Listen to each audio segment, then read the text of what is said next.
Assalamualaikum warahmatullahi wabarakatuh. Nama saya Isya Cantika Mafriasani. Sebagai moderator dan pembawa materi akan membacakan tentang cakupan materi yang terdiri dari pertama, pengertian kelarutan, kedua, faktor-faktor yang mempengaruhi kelarutan, yang ketiga, metode penentuan kelarutan, dan yang keempat, hubungan kelarutan di dalam suatu bidang kefarmasian. Yang pertama, saya akan membahas tentang pengertian kelarutan. Kelarutan yang diartikan sebagai suatu bahan terlarut di dalam suatu larutan jenuh pada konsentrasi tertentu. Larutan dibagi menjadi tiga, yaitu dari zat padat, cair, dan gas. Contoh kelarutan seperti pada gelas yaitu pembentukan kristal campuran. Yang cakupan yang kedua, saya akan menjelaskan tentang faktor-faktor yang mempengaruhi tentang kelarutan. Poin yang pertama, yaitu suatu larutan bersifat zat solut atau zat terlarut dan bersifat solvent, zat pelarut. Yang artinya yaitu zat terlarut bersifat polar. Zat terlarut yang bersifat polar akan mudah larut. Seperti contohnya yaitu garam yang mudah larut di dalam air. Sedangkan zat terlarut yang bersifat non-polar tidak mudah larut. Contohnya seperti alkaloid basah. Kenalkan, nama saya Fatwa Alvini. Untuk selanjutnya, faktor-faktor yang mempengaruhi kelarutan adalah konsolvensi, di mana konsolvensi di sini adalah peristiwa kenaikan kelarutan suatu zat karena adanya penambahan pelarut lain atau modifikasi pelarut. Misalnya luminal. Luminal ini tidak larut dalam air, tetapi dapat larut dalam air dan gliserin, sehingga untuk menaikkan kelarutan luminal dibutuhkan campuran pelarut antara air dan gliserin. Yang keempat adalah kelarutan. Zat yang mudah larut membutuhkan sedikit pelarut dan zat yang sukar larut membutuhkan lebih banyak pelarut. Sebelumnya, untuk melihat kelarutan masing-masing bahan dapat dilihat dalam farmakope. Di sana sudah terjelaskan tingkatan kelarutan masing-masing bahan. Seperti contohnya paracetamol. Dijelaskan bahwa kelarutannya larut dalam 70 bagian air dan 7 bagian etanol, sehingga dapat diartikan bahwa paracetamol lebih larut dalam etanol dan agak sukar larut dalam air.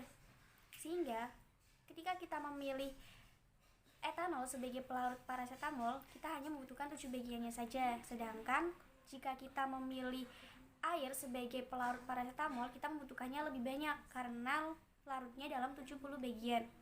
Dan kelarutan zat anorganik yang digunakan dalam farmasi pada umumnya adalah larut dalam air. Semua garam klorida larut kecuali AgCl, PbCl2, dan Hg2Cl2, dan semua garam nitrat larut kecuali nitrat base. Semua garam sulfat larut kecuali BaSO4, PbSO4, dan CaSO4.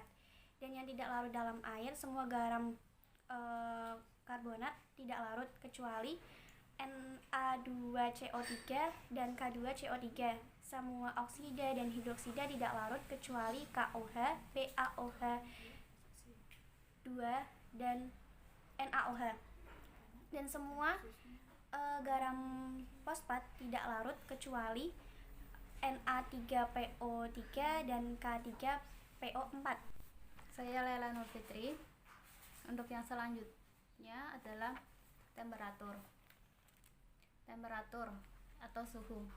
Pada umumnya, suatu zat padat kelarutannya akan menjadi naik jika suhunya dinaikkan.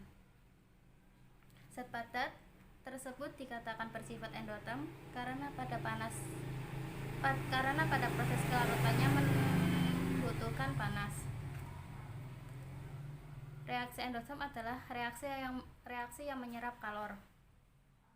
Pada reaksi ini terjadi perpindahan kalor dari lingkungan ke sistem, sehingga suhu lingkungan menjadi turun dan menjadi lebih dingin. Contohnya, zat terlarut plus pelarut dan panas menjadi larutan. Misalnya, air panas dengan gula itu akan lebih cepat larut dibandingkan air dingin dengan gula. Ada beberapa zat lain yang justru kenaikan temperaturnya menyebabkan zat itu tidak larut. Zat tersebut dikatakan eksoterm. Zat eksoterm adalah reaksi yang melepaskan kalor dari sistem ke lingkungan. eksotherm, contohnya KOH dan K2SO4. Berdasarkan pengaruh ini, maka beberapa sediaan farmasi tidak boleh dipanaskan. Ada yang tidak boleh dipanaskan, misalnya minyak astiri, zat-zat yang mudah terurai, dan senyawa-senyawa kalsium. Pengaruh temperatur dalam keseimbangan kimia ditentukan dengan suhu. Pada reaksi endotherm konstan, keseimbangan akan naik seiring dengan naiknya temperatur. Pada reaksi eksotherm konstan, keseimbangan akan turun dengan naiknya temperatur. Nama saya Muhammad Rizky Maulana. Di sini saya akan menjelaskan beberapa faktor yang mempengaruhi kelarutan. Faktor yang kelima adalah salting out. Salting out adalah peristiwa adanya zat larut tertentu yang mempunyai kelarutan lebih besar dibandingkan zat utama, akan menyebabkan penurunan kelarutan zat utama atau terbentuknya endapan karena adanya reaksi kimia. Jadi, salting out ini akan terjadi apabila dalam suatu larutan ditambahkan dengan sebuah pelarut sehingga terjadi penurunan zat utama dan membentuk endapan. Yang keenam yaitu salting out. Salting out adalah adanya zat larut tertentu yang menyebabkan kelarutan zat utama dalam solvent menjadi lebih besar. Solvent di sini yaitu pelarut. Jadi, salting in akan terjadi apabila dalam sebuah larutan ditambahkan dengan sebuah pelarut sehingga pelarut atau zat utamanya menjadi lebih besar. Contoh dari salting in adalah riboflavin tidak larut dalam air, tetapi larut dalam pelarut yang mengandung nikotinamida. Faktor yang ketujuh adalah pembentukan kompleks. Pembentukan kompleks adalah peristiwa terjadinya interaksi antara senyawa tak larut dengan senyawa yang larut dengan membentuk garam kompleks. Jadi, pembentukan kompleks ini terjadi adanya interaksi antara senyawa tak larut dengan zat yang larut. Contoh dari pembentukan kompleks yaitu iodium larut dalam larutan Ki atau larutan jenuh.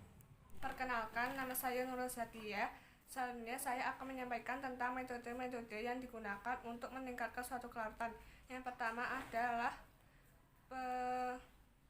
pembentukan kompleks yaitu metode yang digunakan untuk meningkatkan kelarutan dengan cara menambahkan zat atau bahan sebagai pelengkap atau pengompleksi suatu kelarutan agar kelarutannya dapat larut dalam air. Yang kedua ada modifikasi kimia. Modifikasi kimia yaitu mengubah struktur kimia dari suatu obat menjadi bentuk garamnya. Contohnya klorampenikol diubah menjadi klorampenikol palmitat. Klorampenikol palmitat adalah bentuk garam dari klorampenikol. Kenapa diubah menjadi bentuk garamnya? Agar klorampenikol tersebut dapat larut dalam kelarutannya. Yang ketiga adalah konsolvensi, yaitu menurunkan tegangan permukaan. Kenapa tegangan permukaan itu diturunkan? Karena tegangan permukaan sangat berpengaruh dalam kelarutan. Agar meningkatkan kelarutan, tegangan permukaan itu harus diturunkan. Yang keempat ada hidrotropisme. Hidrotropisme yaitu penambahan bahan yang mudah larut dalam air. Contohnya metode konsolvensi dan kompleksasi yang saya sudah sampaikan tadi, serta salting in. Salting in sendiri yaitu adanya penambahan zat terlalu tertentu yang menyebabkan kelarutan dalam zat utama solvent menjadi besar. Yang kelima adalah solubilisasi. Metodenya seperti konsolvensi, yaitu menurunkan tegangan permukaan. Nama saya Yunvika Ede Astriani. Di sini saya akan menjelaskan hubungan kelarutan dalam kefarmasian. Larutan merupakan salah satu sifat yang memiliki peran penting dalam memprediksi sifat absorpsi obat dalam saluran cerna. Obat-obatan dengan tingkat kelarutan yang kecil dalam air itu tandanya memiliki kecepatan disolusi dan ketersediaan hayati yang rendah, di mana hal tersebut menjadi tahap penentu pada proses absorpsi obat. Misalnya, obat yang berbentuk cair itu lebih cepat terabsorpsi atau cepat terserap. Selain itu, kelarutan juga memiliki peran penting dalam bioaktivasi. Banyak obat yang memiliki standar tertutup memiliki kelarutan yang besar dalam lipid dan memperlihatkan absorpsi besar pula. Hubungan ini terlihat pada anestesi umum, anestesi lokal, antibakteri agent, dan sebagainya. Demikian presentasi dari kelompok kami. Apabila ada salah kata, mohon dimaafkan. Jika ada yang ingin bertanya, silakan. Wassalamualaikum warahmatullahi wabarakatuh.